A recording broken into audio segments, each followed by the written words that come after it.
시청자 여러분 안녕하십니까? 1월 5일 수요일 JCM 모닝뉴스입니다. 울산의 인구가 지난해에도 10,000명 넘게 줄었습니다. 울산은 7년 연속해서 인구가 줄어든 건데요. 특히 지난해에는 사상 처음으로 5개국은 인구가 모두 감소했습니다. 20대 청년 인구의 유출도 심각합니다. 구현희 기자가 보도합니다. 지난해 울산 인구는 11월 말 기준 12,000명 넘게 줄었습니다. 7년 연속 인구가 감소한 건데 한 해 10,000명 이상 감소한 것도 벌써 5년째입니다. 특히 지난해는 울산의 5개 구군에서 모두 인구가 감소했는데 이는 통계 작성 이래 사상 처음 있는 일입니다. 5개 구군 한 곳도 예외 없이 유입된 인구보다 빠져나간 인구가 많았다는 겁니다. 지역별로는 서울과 경기도로 순이동한 인구만 5,000명이 넘고 인근 부산과 경남으로 순이동한 인구도 각각 1,000여 명에 달했습니다. 2년 전만 해도 울산에서 부산과 경남으로 순이동한 인구가 합쳐서 1,000명이 되지 않던 것과 비교하면 해당 지역으로의 유출이 크게 늘어난 겁니다. 특히 지난 2016년부터 20년까지 5년간 울산을 떠난 인구의 연령대를 보면 20대가 22,000여 명으로 가장 많은데 특히 21세에서 26세 사이에 인구 유출이 집중됐습니다. 울산을 비롯한 여러 지자체가 떠나는 청년들을 붙잡기 위해 여러 정책을 내놓고 있지만 결국은 일자리입니다. 금전적인 측면은 단기적으로 일시적인 효과가 있을지는 모르겠지만 이게 장기적으로 봤을 때는 큰 효과는 없다. 청년들이 원하는 일자리가 도대체 무엇인가를 보고 울산의 일자리는 어떤 거다라고 명시를 해주면 이런 부분들에 대해서는 또 민간하고 같이 이제 협력해서 일자리를 마련하는 부분들이 좀 필요하겠죠. 여기에 최근 개통된 울산 부산간 광역전철에 이어 부산 경남과 연결되는 도시철도까지 완공되면 인구 유출이 더 가속화될 수 있다는 우려도 나옵니다. 울산도 초고령화 사회 진입을 앞둔 상황에서 청년 인구의 유출을 막고 적극 유입할 수 있는 대책 마련에 지역사회가 사활을 걸어야 할 때입니다. JCN 뉴스 구현입니다. 국민의힘 울산시 의원들은 어제 기자회견을 열고 연포산 터널 전면 무료화를 당장 시행하라고 촉구했습니다. 국민의힘 시의원들은 울산시와 동구청이 예산을 분담해 내년부터 무료화를 시행하겠다고 밝혔다며 당장 시행하지 않는 것은 선거를 앞둔 선심성 행정이라고 비난했습니다. 국민의힘 시의원들은 이어 연포산 터널 통행료는 동구 주민뿐만 아니라 울산 시민과 동구를 찾는 관광객 모두 혜택을 볼 수 있도록 전면 무료화를 해야 한다고 강조했습니다. 정의당도 논평을 내고 무료화 시기를 앞당기고 울산 시민 전체에게 무료화해야 한다고 주장했습니다. 동구 살리기 주민대회 조직위원회가 연포산 터널 무료 통행 시기를 앞당길 것을 요구했습니다. 이들은 어제 동구청 프레스센터에서 기자회견을 열고 연포산 터널 개통 6년 만에 무료화는 너무 늦었지만 다행스러운 결정이라며 다만 무료화 시기를 앞당기고 제대로 시행할 것을 촉구했습니다. 또 앞서 주민들이 요구한 울산대교 통행료 인하 등도 적극 검토해달라고 덧붙였습니다. 울산시가 새해 첫 5급 이상 공무원 205명에 대한 정기 인사를 단행했습니다. 김노경 일자리경제국장에 여성으로는 울산 최초로 2급으로 승진해 시민안전실장에 임명됐습니다. 또 여태희 감염병관리과장이 3급 개방형직위로 지정된 시민건강국장에 임용됐습니다. 최평환 정책기획관과 노동환 예산담당관, 김영성 미래신산업과장과 이도희 환경보전과장이 3급으로 승진했습니다. 2022학년도 울산 지역 후기 일반고등학교 입학전형 합격자 발표가 오늘 오전 10시에 있습니다. 2022학년도 후기 일반고등학교 정원대 합격자는 체육특기자 98명을 포함한 7,592명이며 정원 외 합격자는 국가유공자 자녀 15명, 특례 입학자 7명, 특수교육 대상자 120명 등 142명으로 최종 합격자는 7,734명이고 탈락자는 175명입니다. 합격 여부는 오늘 오전 10시 출신 중학교와 시교육청 홈페이지에서 자신의 중학교, 생년월일, 성명을 입력하면 확인할 수 있습니다. 후기 일반고등학교 불합격생 175명은 울산예술고와 울산기술공업고, 울산미용예술고, 울산상업고, 울산산업고, 울산여자상업고의 추가 모집에 지원할 수 있습니다. 울산대학교가 2022학년도 신입생 정시 모집을 마감한 결과 812명 모집 정원에 2,017명이 지원해 평균 2.48대 1의 경쟁률을 보였습니다.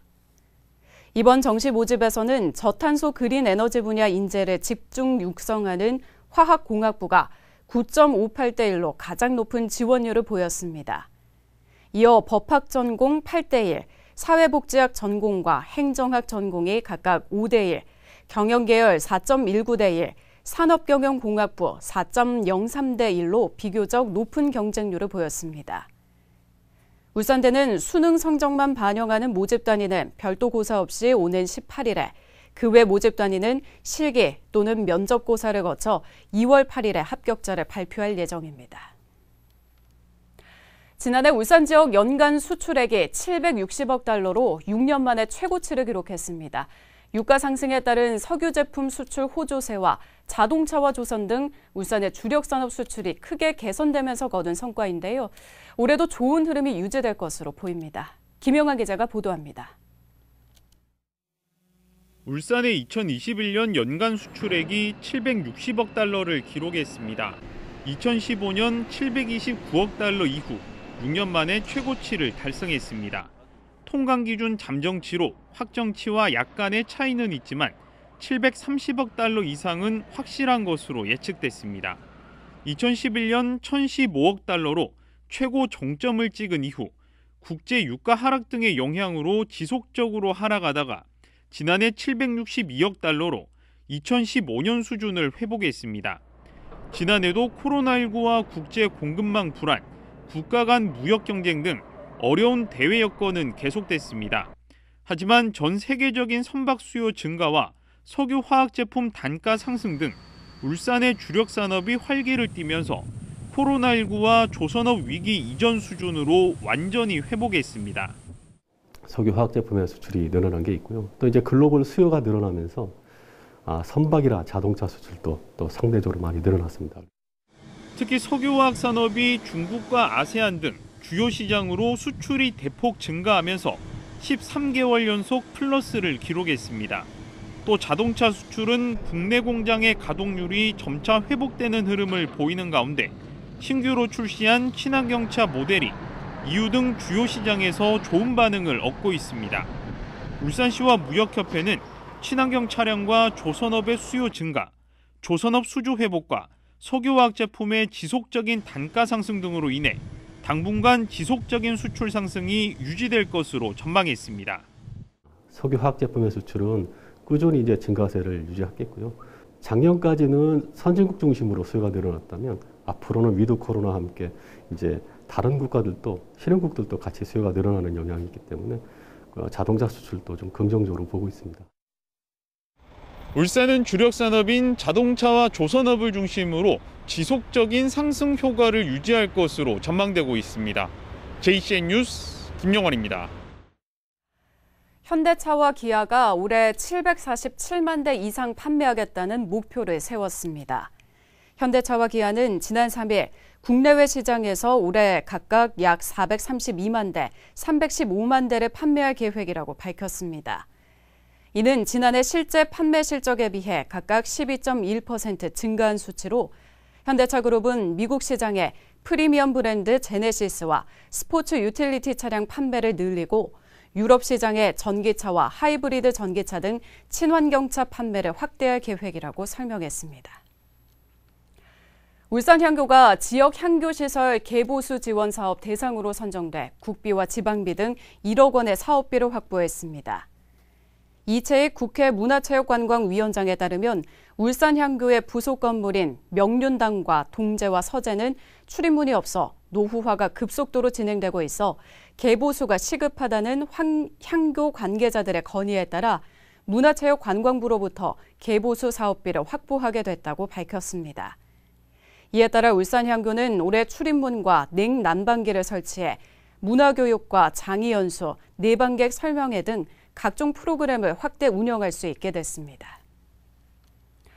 농업인 기준으로 작성되던 농지원부가 올해부터 필지별로 작성하는 농지대장으로 변경됩니다.